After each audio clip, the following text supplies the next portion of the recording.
Hi, this is Dave for Expert Village. Today we're going to be making some Cajun Shepherd Pie. Alright, now we've got our meat mixture put together. We're going to add our spice mixture, our Worcestershire, and our Tabasco. Again, our spice mixture is some ground red pepper, cayenne, some salt, black pepper, white pepper, ground cumin, and dried thyme leaves. So those are all mixed together, just like that.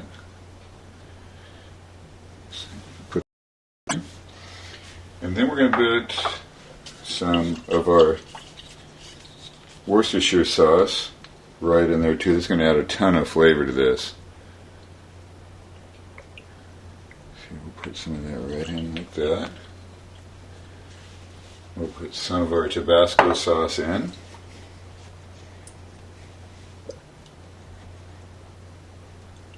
As spices as you like. You don't have to do this if you don't like to, but I like it. It has a lot of vinegar flavor to it as well when you have your shepherd's pie come out.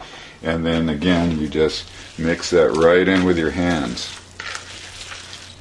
You know, the kids would even like to do this too. So